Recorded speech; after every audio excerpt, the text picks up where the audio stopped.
We're going to stop paying them nerves. But we're going to get into it. Yeah, because a lot of this stuff sounds crazy. But you know what? Man, start the intro. I'ma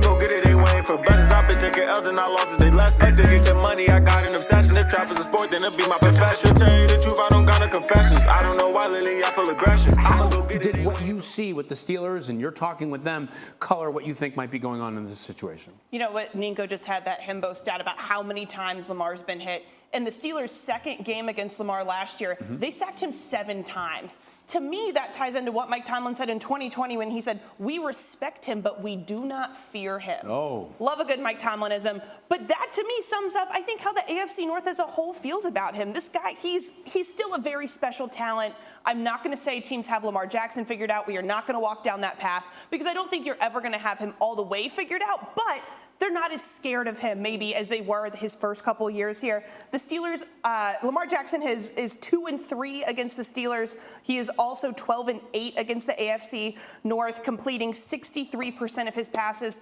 He's just not as good in his own division, and that, to me, tells me what other teams think of him. I think we can wrap this up with one thing. When Rob was talking about Lamar, we were showing that highlight rip of Lamar, and what did we see? We saw him running with tremendous speed and tremendous athleticism. What didn't we really show there? Success in the pocket as a traditional pocket passer. And those are the quarterbacks that are getting paid top dollar. That's the story, right? When you see him, you see the running. And yeah, it's fantastic. And they've been able to choreograph their offense that way. But that's not going to get you paid the money that I'm sure he's looking for. I don't know if the Ravens are going to come up to the number that he's looking for, but Rob paints a perfect picture of those concerns just based on what we're seeing here on film. Yeah, let me play devil's advocate here and flip it a little bit. So I totally get what you're saying, this idea that what are we seeing from him in the pocket? And I just want to make it clear for everybody watching, nobody is saying Lamar Jackson is not an amazing quarterback. I mean, that goes without saying. He ranked 17th in the pocket over the last 2 seasons in football. And Ninko, how do you think that plays out in terms of how they pay him? Because you're talking about if he doesn't, in terms of changing his game and improving that part of it. Well, first of all, they need to help him. So he needs a little bit more. Last year, I know they dealt with a lot of injuries, and he has a go-to tight end. But if they could add a couple more pieces for receiving core, I know they have young receivers right now. They got speed at the receiver position, but they... YouTube, y'all already know how we do this. I am officially back with another freaking banger, y'all. Yeah, this is a real banger this time, y'all. Because I'm tired of painting these narratives. And we just need to get into it. Like, honestly, we need to get into it. So, I'm trying to figure out the best way to explain this to y'all. Because I'm gonna keep it 100 with y'all. I love the NFL. I played football when I was in high school. I tried it out when I was in rec football. Really wasn't ready for it, during rec time. I think I was more scared of the football then. But I played it through high school, loved it. You know what I mean? Went to college, played for 1 year, And I love this. I love this sport. So this is what I can say is I'm not biased to my team, and I'm not gonna sit on here and be biased with y'all when I explain this stuff. I give credit to players that deserve their credit because a lot of players get bashed, and we gotta stop. And you ESPN people,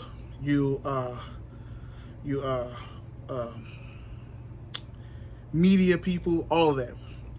We gotta stop. You know what I mean? Especially if you're not watching and you're not looking at the player. Don't judge a player off of stuff that you don't even have the total information on. And I'm calling you out. So today I'm calling you out, Diana Rossini. I'm calling you out. I'm calling a spade, and that's how I am. I'm calling it out. So, as y'all can see in the clip that I put inserted in y'all for y'all to see, Diana Rossini, you come out and you say that my quarterback, Lamar Jackson, can't throw from the pocket. No, not even say, you didn't say he can't throw. you just said that's one of the reasons why you think he won't get paid, because he wants to run instead of throwing from the pocket. What are you watching? Diana Rossini, what are you watching? This is my and this is what I'm saying. The media, I'm calling y'all out because y'all keep painting these narratives, and y'all need to stop. Y'all need to stop. I watched this kid since he was at Louisville, and he just put up crazy numbers. He put up crazy numbers. He put up crazy numbers at Louisville, rushing-wise and throwing-wise. At Louisville, he was more raw than he is today. Today, he's a much better quarterback than he was back then at Louisville. And at Louisville, he put up crazy numbers, throwing and running. But because he's not your typical pocket statue quarterback, you feel the way you feel, which is terrible. It's terrible. So you say that, oh, he thinks about running before he wants to throw the ball. So then what happened when we played the Colts last year? He threw for 442 yards. And I think his completion was almost like 90% or 80% in that game.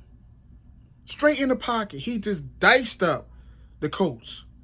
So let me ask you this, Diana Rossini. Ask the Colts how they felt about that game after they played Lamar. Did they ask them, did he think, oh, he was running more than he was throwing? Because if I'm not, he cut him up. If I'm not mistaken, Andrews had over 100 yards. Hollywood had over 100 yards. I can't remember how many touchdowns he threw. Was it 3 or 4? I don't know. I mean, you tell me.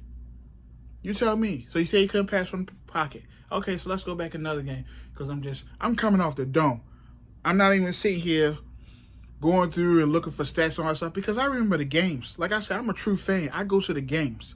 And not only that, I don't just watch my quarterback. I watch other teams in the league. I'm a student of this game. I played this game. I'm a student of it. So I'm still going back. Minnesota game. We was down. We was down by 2 or 3 touchdowns. Going in the third or fourth quarter. What happened? Oh, Lamar Jackson happened. He's in the pocket again, cutting him up, throwing the ball from the pocket. He brought the Ravens all the way back to win that game against Minnesota.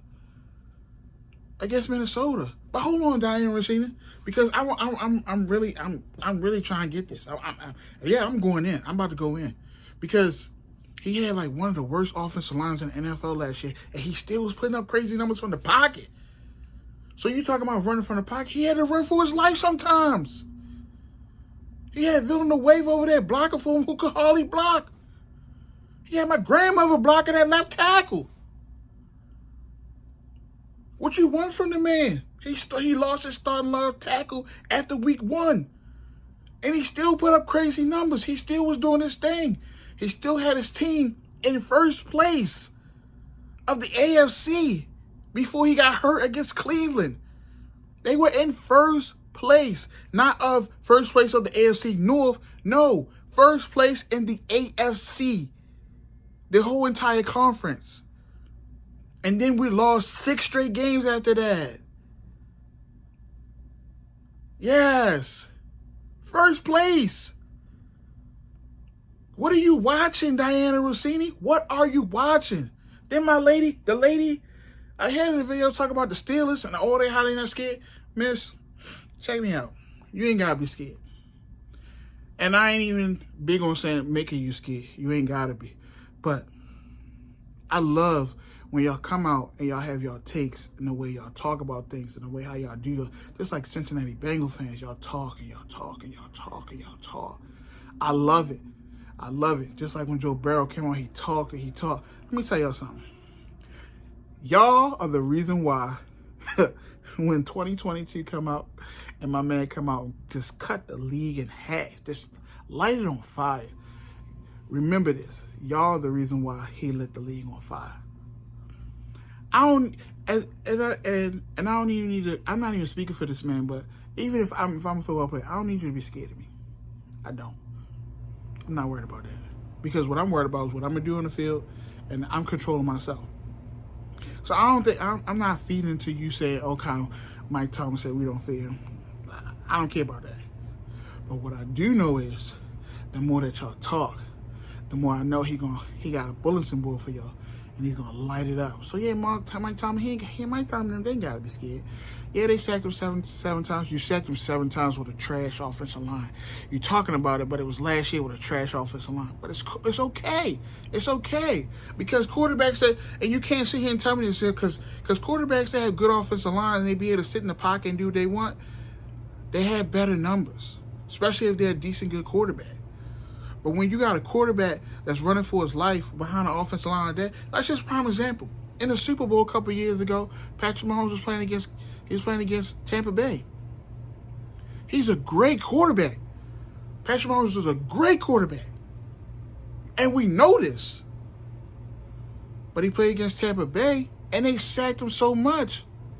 So you're saying that, oh, Tampa Bay, oh, we don't fear him because of this and that? If his line was better, they'd have been like, man, he lit us up. His line was horrible. Horrible. Even going through the playoffs, and Patrick Mahomes still made that team look good with a bad offensive line. Lamar Jackson did the same thing, having his team in first place in the AFC with a bad offensive line. And he got hurt. He got hurt. So imagine if he didn't get hurt, they might have made the playoffs. But he got hurt. Patrick Mahomes did the same thing with that team in Kansas City, and their offensive line was trash. Trash. Turned around next year, they fixed their offensive line. He came back, still didn't make a Super Bowl, but he had a better offensive line than he did the year before. So when y'all make y'all takes, man, I want y'all to really study the game. Stop coming out here talking because you're in the media and you think you're somebody. Like, stop. Diana, you're horrible with that. That was the worst take you ever said. It was bad.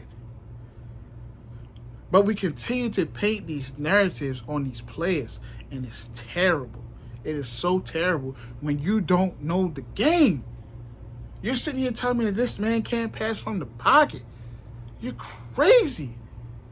Just a couple years ago, in 2019, he was the unanimous MVP, led the league in passing touchdowns. He was cutting the league up. You ain't say it then? Why you ain't say it then? Why you ain't say Lamar couldn't pass from the pocket then? Really? You tell me. Like these takes are crazy. Crazy. It's killing me. It's killing me. Like, what are we looking at? And I'm being totally unbiased. Because I know Lamar Jackson is my quarterback and I love the Baltimore Ravens. But I am being totally unbiased about this. Totally unbiased. You gotta watch the game, baby. I go to the games. I got season tickets. I go to the games. I travel with the team. But I even watch it on TV, Diana Rossini. I watch other quarterbacks on TV. I watch it. I watch Baker. I see what Baker did with the Browns. I don't even want to go too deep in that. But I watched Baker. I watched Joe Burrow. I watched Lamar. I watched Patrick Mahomes. I've seen Josh Allen. I've seen so many quarterbacks across the league, and I can say so many different things. But what I will not do is paint these narratives over these players like they're not good. Like, just because Lamar don't fit the category for you, don't mean that he don't fit the category for the Baltimore Ravens. We're still talking about, oh, the Ravens won't sign him. I don't think they won't. You know, they gotta think about these things when they sign him because of this, because, oh, he might get hit. He get hit too much. Because he running and he takes so many hits. When Lamar Jackson running, what big hits do we see him be taking? I'm just trying to see. I see him take a couple big hits, but not as many. A lot of times he runs, scoot, then he get out of bounds, or he get down. Like, stop painting. Yo, quarterbacks can get hurt. They get hurt more sitting in the pocket. And this man's still sitting in the pocket trying to make plays from the pocket because that's what he wants to do. He don't want to run. He want to throw it to the other players. And if he wanted to run, he could take off all the time. He that fast. He could do what he do. But instead, we go back to painting these narratives about, oh, he can't throw from the pocket.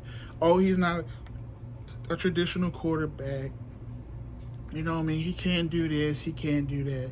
Like, just because he's an athletic quarterback. He can't win a Super Bowl, or he can't be like a Tom Brady, or he can't be like a Peyton Manning, or is it because he's black, so he can't do what the white quarterbacks can do? Like, are we gonna turn to that? Like, cause I'm not gonna get too deep and try to do this racial thing with y'all, cause I'm not gonna pull a race card. I'm just not. I would like these questions to be answered though. Like, let's just keep it real.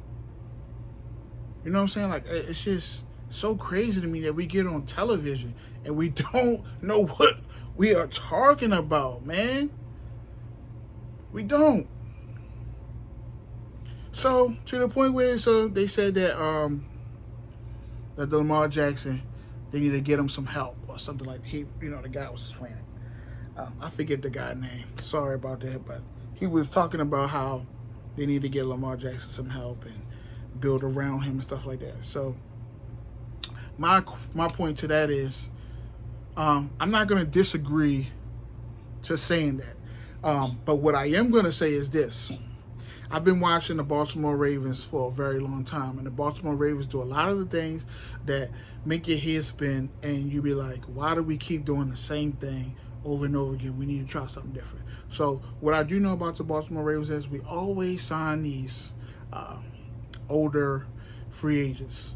I'm not going to say washed up, because I believe that the players, they're not washed up. They're just not as good as they were when they were younger. So I'm not going to disrespect the player. I'm not. Because they was in the NFL and they had great years and they were great players. So it's not easy to play in the NFL. So it's no way I'm calling these guys washed up players. They're just older players and they're not in the prime of their careers anymore.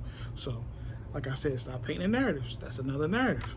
But anyway, we sign these players. They're on the back end of their careers and they can't give you the production that they did in the beginning of their years. And we keep doing that to cover up a sore eye for our wide receiving core. And I just feel like this year for me, we need to do something different. And to me, we need to give the younger players the opportunity to become that type of player. To become that player that you signed on the back end of his career where he was awesome in the beginning of his career. But if we don't give these guys the opportunity, how do we know what they are? So I get what he's saying, get them some weapons and do all that kind of stuff. But we got receivers on our team that we got question marks. And for once, I would like to see the Ravens just allow these guys to be able to answer the question mark. Are you that good where I drafted you at? Or are you just an average player and I need somebody better than you? But we don't know until you give them the opportunity. So last year you draft Tylan Wallace as a receiver, right? You bring him in, but you already still have Prochet, Duvernay on your team, young guys, and you have Bateman, you draft Bateman, right? So, but you bring in a Sammy Watkins. So Sammy Watkins is taking snaps away from a Prochet, a Duvernay, and a Tylan Wallace. I can't really put Bateman in early because Bateman was hurt. So he missed, a big part of the beginning part of the season. But Sammy Watkins, a player that's on the back nine of his career, is taking snaps from Prochet, Tylan Wallace, and Devin Duvernay. Whereas though I cannot see what they are or what they can do. So I think the Ravens need to do those type of things this year to allow these players to be successful in the league. Give them the opportunity. Let them prove to you who they are. And if they don't prove it, then okay, then we can go and we can make adjustments and make changes in that area. So that's how I feel about that take. I do feel like the Ravens do have playmakers around Lamar. You know what I mean? I feel like we got one of the best tight ends in the NFL. So, but I feel like we fixed our offensive line, and that helps a lot. So I think that's going to change a lot of things for this team. But Diane and Rossini, I really want you to study what you see before you make your remarks, because you're coming on national television and you don't know what you're talking about and you're embarrassing yourself. And you're coming on someone, he was 17th or whatever in the pocket. Listen, man, He can throw from the pocket. He had a bad offensive line last year, and he still proved that he can still throw from the pocket. He's done it previous years too. So educate yourself before you come out here and jump out there. Is what I'm saying. Educate yourself, because you sound crazy. So with that being said, y'all, I got a question for y'all. Like, I really want y'all to tell me honestly, and be honest with me. Leave it in the comments. What kind of stuff that y'all would like to see on my channel? What kind of videos y'all want to see? You know, I come with my sports stuff. I come with, you know, my little vlogs and going different places. But you know what I mean? I'm here to bring things to the table for y'all, because I want y'all to be a great viewer and watch, you know, what I do. So I would appreciate it if y'all gave me some ideas and stuff that y'all wanted to see. That way, you know, I can bring it back to y'all and we can vibe out. So I appreciate that y'all did that for me. But I'm gonna end out this video. I felt like this was a hot take that just needed to be talked about. And like I said, if there's more hot takes that need to come out, I mean, we can talk about it. We can get into it. Y'all look out for me. One of my good friends, he wants to start a podcast, so I'm definitely going to jump on the podcast with him, and we're going to have some good times with that. So I'm going to give y'all more detailed information with that once he get all the stuff put together. Try to see if we can film it so y'all can sit there and watch us on the podcast, because I feel like it's going to be a great thing, and I think y'all might want to see those type of things. So, but yeah, please leave me some comments of what y'all would like to see, so I can make some more videos to the way of what y'all want to see things too. So, man, like I say all the time, I love y'all, man. I appreciate y'all for watching my channel, for watching my videos. Make sure y'all hit that like button, subscribe, comment, and you already know, turn me up, baby. You gotta turn me up, baby. So, with that being said, I'm gonna catch y'all in the next video. Peace out.